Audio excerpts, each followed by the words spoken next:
Hello everyone, how are you? I hope you all are fine. आज हम लोग national institute of open schooling का secondary course psychology का module 4 social psychological processes lesson 14 communication का बचा हुआ part आज हम लोग कंप्लीट करने वाले हैं। तो चलिए शुरू करते हैं। Hello dear learner of N.I.O.S. Now we are going to through section 14.6 non-verbal communication in Indian context.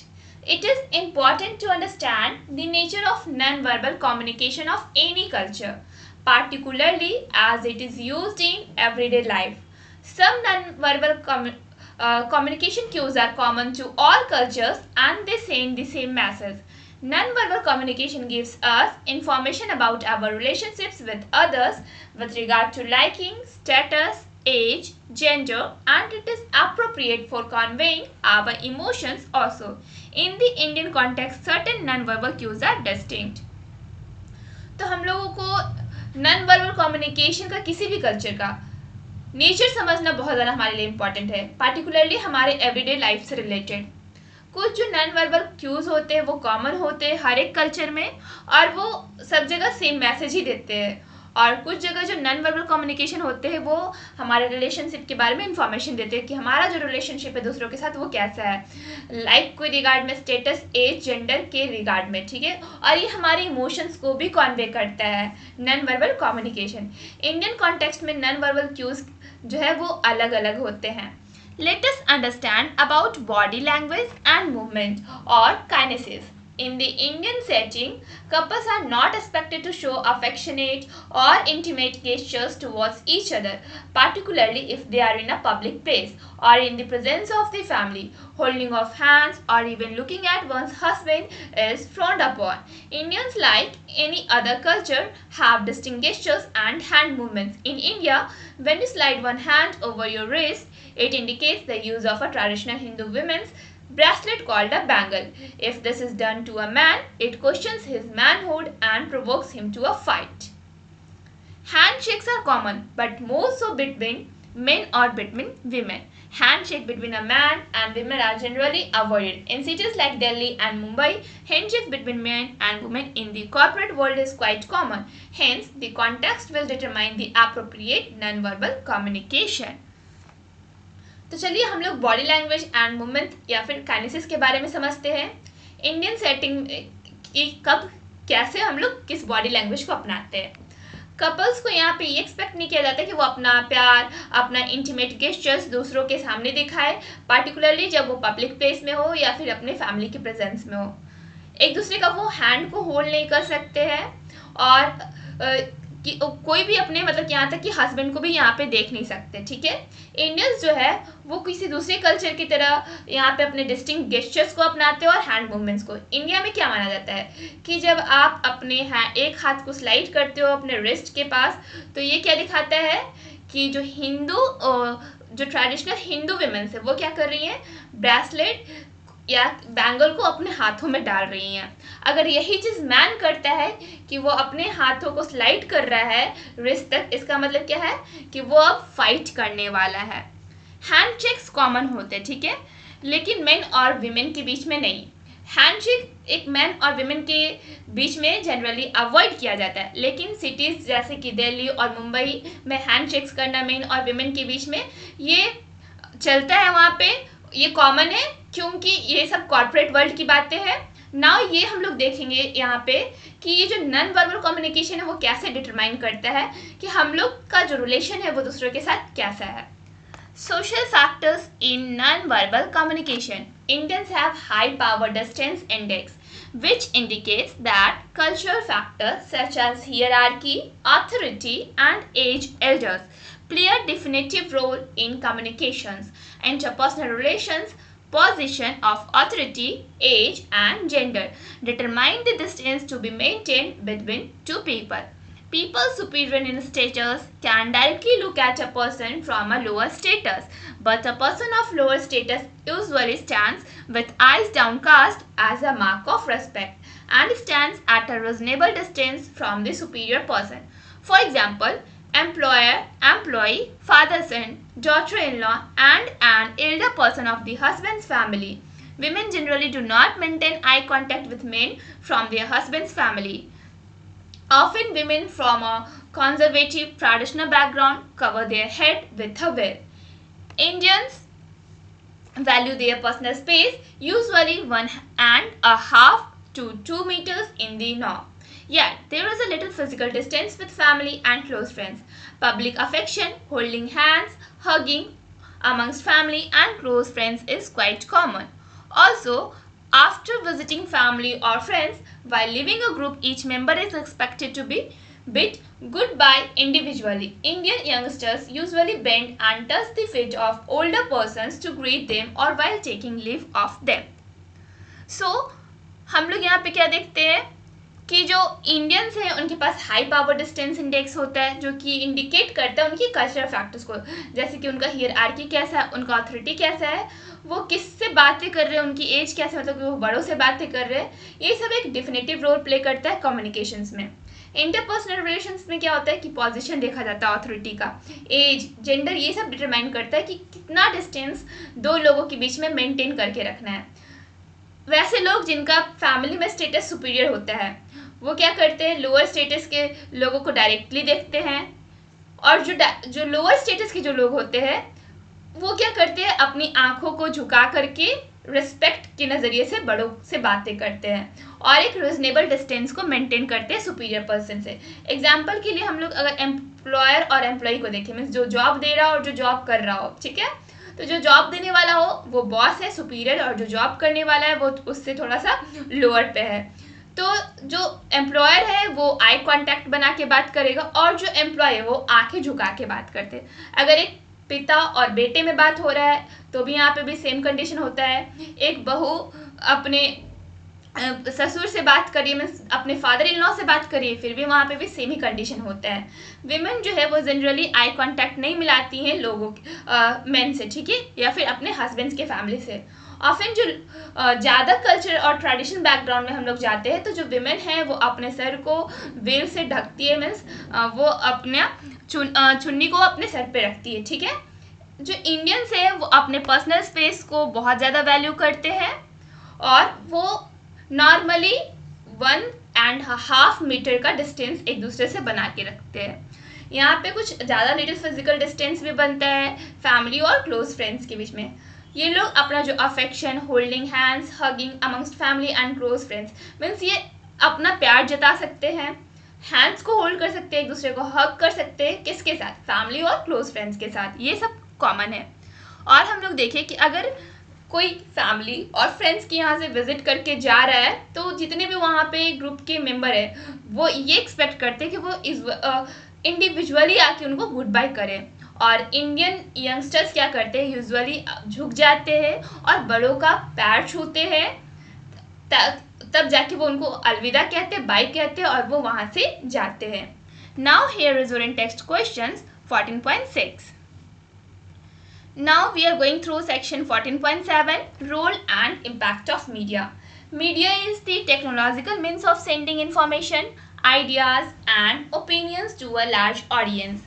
We live in a society where information and communication help us to progress ahead in various fields of life like work, healthcare, entertainment, education, travel and personal relationships. We wake up every day to check the news on TV, newspaper or the internet. We are exposed to advertisements which influence as to what we buy from the market. Children and teenagers are heavily influenced by media information regarding fashion, ideal body type, ideal image of beauty, urban lifestyles, etc. तो जो media है वो एक technological means है information को send करने के लिए, आइडियाज़ और ओपिनियंस को एक लार्ज ऑडियंस तक रीच करने के लिए.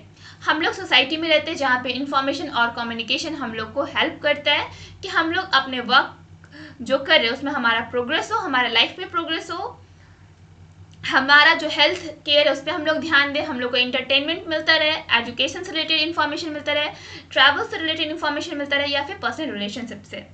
हम लोग सुबह उठ जाते हैं और क्या चेक करते हैं? टीवी पे न्यूज़ देखते हैं, न्यूज़पेपर पढ़ते हैं या फिर इंटरनेट पे सर्च करते हैं। हम लोग प्रतिदिन किसी न किसी एडवर्टाइजमेंट से एक्सपोज होते हैं, एडवर्टाइजमेंट देखते हैं जो कि हमें बहुत हद तक इन्फ्लुएंस करता है कि हम लोग को क्या खरीदना है मार्केट से। हम लोग एडवर्टाइजमेंट देख के ही उस चीज़ से इन्फ्लुएंस होते हैं। जो बच्चे या टीनेजर्स होते हैं वो ज़्यादा मीडिया से इन्फ्लुएंस्ड होते हैं, किसकी रिगार्डिंग में? Fashion, ideal body type, ideal image of beauty, urban lifestyle, इन सब चीज़ों से। Positive influences. Media has an important role to play. It both educates and enriches our lives. It provides educational information and improves academic performance. It collects and distributes information and news, religious, political, social, entertainment, and environmental to the public. Media can be used for helping a beneficial cause such as promoting literacy or providing information about the benefits of medical progress, vaccination, polio, healthcare for the child and mother, or AIDS. It transmits social and cultural values. Media plays a significant role in informing the public about the government policies, dealings, and latest programs. It allows the public to address its problems and maintain democracy in the country. Media helps to mobilize people and brings about social integration. Mass media contact has been possible with the use of newspapers, radio, television, news channels, and the internet. जो media है वो बहुत ज़्यादा important role play करता है। ये हमें educate भी करता है और हमारी लाइफ को एनरिच भी करता है। ये हमारे लिए एजुकेशनल इन्फॉर्मेशन भी प्रोवाइड करता है और हमारा जो भी एकेडमिक परफॉर्मेंस है उसको भी इम्प्रूव करता है। ये डेटा को कलेक्ट करता है और उस इंफॉर्मेशन को डिस्ट्रीब्यूट करता है थ्रू न्यूज़, जैसे कि रिलीजन से रिलेटेड, पॉलिटिक्स से रिलेटेड, सोशल, एंटरटेनमेंट और एनवायरनमेंट से रिलेटेड पब्लिक में। मीडिया जो है वो हमें हेल्प करता है बेनिफिशियल कॉज में, जैसे कि लिटरेसी को प्रमोट करना, इंफॉर्मेशन प्रोवाइड करना, मेडिकल प्रोग्रेस से रिलेटेड, जैसे कि वैक्सीनेशन के क्या फ़ायदे हैं, polio, health care, child, mother और एड्स, इन सब के बारे में हम लोग को बताता है। ये हम लोग में सोशल और कल्चरल वैल्यूज़ को भी ट्रांसमिट करता है। मीडिया एक बहुत ज़्यादा सिग्निफिकेंट रोल प्ले करता है लोगों को इन्फॉर्म करने में कि गवर्नमेंट कौन सी पॉलिसीज़ ला रही है, कैसे डील किए जा रहे हैं, क्या लेटेस्ट प्रोग्राम आ रहे हैं किस चीज़ से रिलेटेड। ये पब्लिक को अलाउ करता है अपने प्रॉब्लम्स को एड्रेस करने में। और आप एक डेमोक्रेटिक कंट्री में रह रहे हो तो आप यहाँ पे डेमोक्रेसी कैसे मेंटेन रख सकते हो।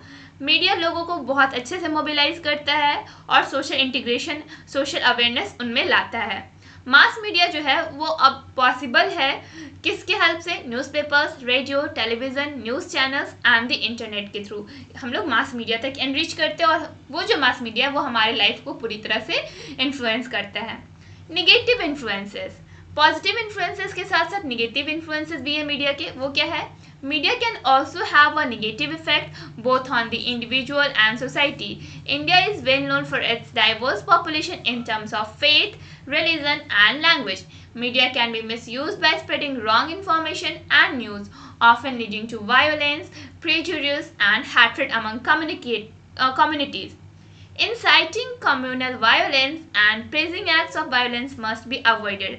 Spread of rumors and propaganda is an organized way of spreading false information. Often, media does not respect the privacy of the individual and publishes private and confidential material about ordinary and well-known personalities. The use of media to circulate vulgar and obscene material is of concern to all, for the young and the adult. तो media के कुछ negative effects भी है individual और society के ऊपर, दोनों term में।